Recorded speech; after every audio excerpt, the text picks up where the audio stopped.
ആദ്യം ശ്രീ ജോർജ് ജോസഫ്, ഇവിടെ ഒരു മുഖം രക്ഷിക്കാനുള്ള നടപടി മാത്രമാണോ പോലീസ് ഇന്ന് എടുത്തത്?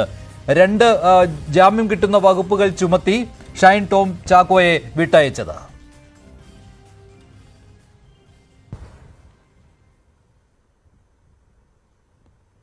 ശ്രീ ജോർജ് ജോസഫ് കേൾക്കാമോ? കേട്ടു. എന്നോടാണോ ചോദിച്ചത്? അതെ അതെ അതെ, ഈ 2 ജാമ്യം കിട്ടുന്ന വകുപ്പുകളായിരുന്നുവല്ലോ ഉണ്ടായിരുന്നത്. ഇതിനപ്പുറം പോലീസിന് ഒന്നും ചെയ്യാൻ പറ്റില്ല എന്നാണോ? എന്നില്ല, ജാമ്യം കിട്ടുന്ന വകുപ്പ് മാത്രം അവര് ഉൾപ്പെടുത്തിയിട്ടുള്ളൂ. സെക്ഷൻ NDPS ആയിട്ട് 27 29. 27 എന്ന് പറഞ്ഞ ഒരാൾക്ക് വലിക്കാനുള്ള അത്ര ക്വാണ്ടിറ്റി കൈവശം വെക്കുന്ന NDPS ലഹരിക്ക് ജാമ്യം കൊടുക്കാം. അത് ഈ സെക്ഷൻ 27. പിന്നെ ഒരു പ്രേരണ, ക്രിമിനൽ കോൺസ്പിറസിയും ഒരു പ്രേരണ കുറ്റവും ആണ് NDPSന്റെ 29 കിടക്കുന്നത്. അപ്പൊ 27, 22, 29 ബെയിലബിൾ ആണ്. അങ്ങനെയാണ് ജാമ്യം കൊടുത്തത്. എന്നാൽ 27A ഇട്ടിരുന്നെങ്കിൽ അത് ജാമ്യം കിട്ടാതെ അകത്ത് പോയേനെ. അത് പോലീസ് ഇട്ടില്ല. അത് പോലീസിന് എന്താ മനസ്സിലാകത്താണോ എന്ന് എനിക്ക് അറിയത്തില്ല. കാരണം അബറ്റ്മെന്റ് ആൻഡ് ക്രിമിനൽ കോൺസ്പിറസി ഇവർ പറയുന്നെങ്കിലും 27 സെക്ഷൻ അനുസരിച്ച് financing illicit trafficking of drugs. കാരണം അവിടെ ഒരാൾ വന്നല്ലോ, ഡ്രഗ്സുകാരൻ, അയാളെ തിരിച്ചറിഞ്ഞല്ലോ. അപ്പൊ അയാള് 20,000 രൂപ വാങ്ങിച്ചിട്ടല്ലോ. അപ്പം 27A സുഖമായിട്ടിടാം. ഇട്ടില്ല. എന്ത് പറ്റിയെന്ന് എനിക്കറിയില്ല, ഇട്ടില്ല. അത് തന്നെയല്ലേ ഇതിനകത്ത് IPC സെക്ഷൻ അല്ലെങ്കിൽ BNS സെക്ഷൻ 116 അബറ്റ്മെന്റ് ഒരു പ്രേരണ കുറ്റം 116, BNS 56 അതിടായിരുന്നു. ഒരു ഗൂഢാലോചനയുണ്ടല്ലോ ഈ കടത്തിനുമൊക്കെ.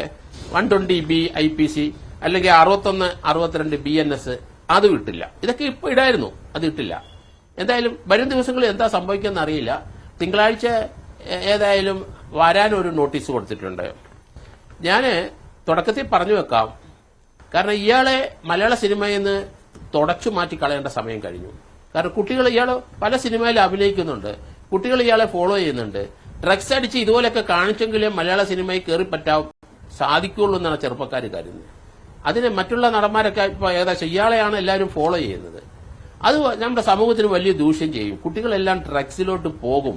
അതിനൊരു മാതൃകാ പുരുഷൻ അവർക്ക് കിട്ടിക്കഴിഞ്ഞു, ഷൈൻ ടോം ചാക്കോ.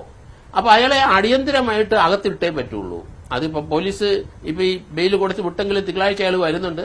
അതിനകത്ത് ഇപ്പം അവർ വരുവോ ഇല്ലോ എന്നറിയത്തില്ല. അയാള് 10:30 വരാൻ പറഞ്ഞിട്ട് 10 മണിക്കാ വന്ന് നല്ല കുട്ടിയായിട്ട്.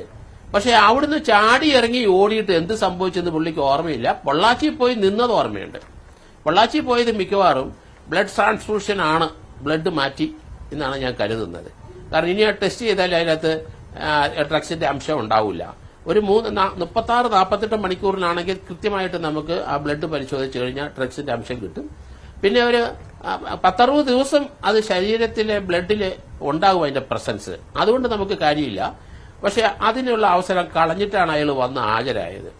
ഏതായാലും മലയാള സിനിമയിൽ നിന്ന് ഇയാളെ തുടച്ചു മാറ്റണമെന്ന് ഞാൻ പറയുന്നുണ്ട്. കുട്ടികളെല്ലാം ഇയാളുടെ പുറകിൽ ഡ്രഗ്സ് അടിക്കുന്നതിന്റെ മെയിൻ കാരണം ശരിയാണ്, ഒരു സംശയമില്ലാത്ത കാര്യമാണ്. ഇതിപ്പോൾ ഏത് തൊഴിൽ സംരക്ഷണത്തിന്റെ പേരിലായാൽ പോലും ഷൈൻ ടോം ചാക്കോയെ മലയാള സിനിമയിൽ വെച്ച് പുറപ്പിക്കാതിരിക്കുന്നതാണ് നല്ലത്. കാരണം അത്രമാത്രം കോപ്പായങ്ങൾ അയാൾ കാട്ടിക്കൂട്ടുന്നുണ്ടായിരുന്നു. പക്ഷേ മറ്റൊരു കാര്യം എന്നുള്ളത്, ദുഃഖകരമായ ഒരു കാര്യം എന്ന് പറയുന്നത്, ഈ സൂത്രവാക്യം എന്ന സിനിമയുടെ സെറ്റിൽ ഇയാൾ നടത്തിയ കോപ്പായങ്ങൾ, അതിനിപ്പോഴും ഒരു നടപടിയും ഉണ്ടായിട്ടില്ല. കാരണം അത് പോലീസിലേക്ക് പോയിട്ടില്ലല്ലോ. അത് പോലീസിന് മുന്നിൽ പരാതി എത്തിയിട്ടില്ല. പരാതി നൽകേണ്ട നടിയാകട്ടെ നിയമ നടപടിയുമായിട്ട് മുന്നോട്ട് പോകുന്നില്ല എന്ന് അറിയിക്കുകയും ചെയ്തു. ഇപ്പോൾ ഇന്ന് ആ സിനിമയുടെ അണിയറപ്പുറത്ത് പറയുകയാണ്, നടിയുടെ നിൽക്കുകയാണ്, ഞങ്ങൾ എന്ത് നിയമസഹായവും ചെയ്യാമെന്നൊക്കെ പറയുന്നുണ്ട്. പക്ഷെ അതൊക്കെ വെറും വാക്കുകൾ മാത്രമായി മാറുകയാണ്. ആ സൂത്രവാക്യത്തിന്റെ ലൊക്കേഷൻ എവിടാന്ന് വെച്ചാൽ അത് കണ്ടുപിടിക്കണം. ആ ലൊക്കേഷനിലുള്ള SHO ഒരു സോമോട്ടോ ആയിട്ട് ഒരു കേസ് രജിസ്റ്റർ ചെയ്യണം. വിൻസി അലൂഷ്യസിന്റെ പുറകെയൊന്നും പോലീസ് പോകേണ്ട ആവശ്യമില്ല.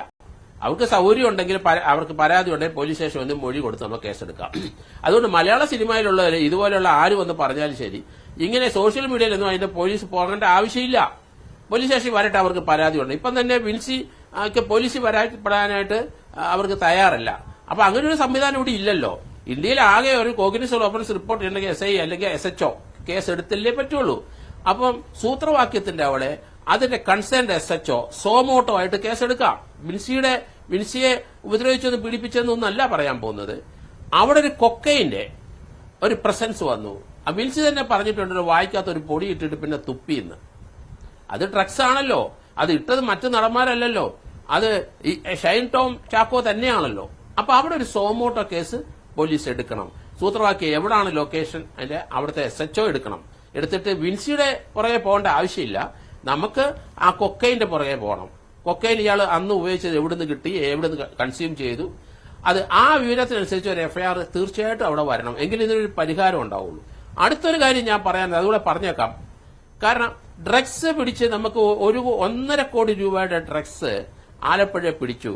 അത് കണ്ണൂരുകാരി ഒരു സ്ത്രീയാണ്, അവര് സിനിമാ മേഖലയിലുള്ളതാണ്. അവർക്ക് പണം കിട്ടിയാൽ കഴിഞ്ഞാൽ അവര് ആ സ്പോട്ടിൽ അവര് പറയുന്ന സ്പോട്ടിൽ നമ്മൾ വന്ന് കളക്ട് ചെയ്യണം. അപ്പോൾ 1.5 കോടി രൂപയുടെ ഡ്രഗ്സ് ഹൈബ്രിഡ് കഞ്ചാവ് അതാണ് കൊടുക്കാനായിട്ട് അവർ തീരുമാനിച്ചത്. അതിനുള്ള പണം എത്തിച്ചിട്ടുണ്ട്. അത് സപ്ലൈ ചെയ്യാൻ അവർ വന്നപ്പം എക്സൈസ് പിടിച്ചു.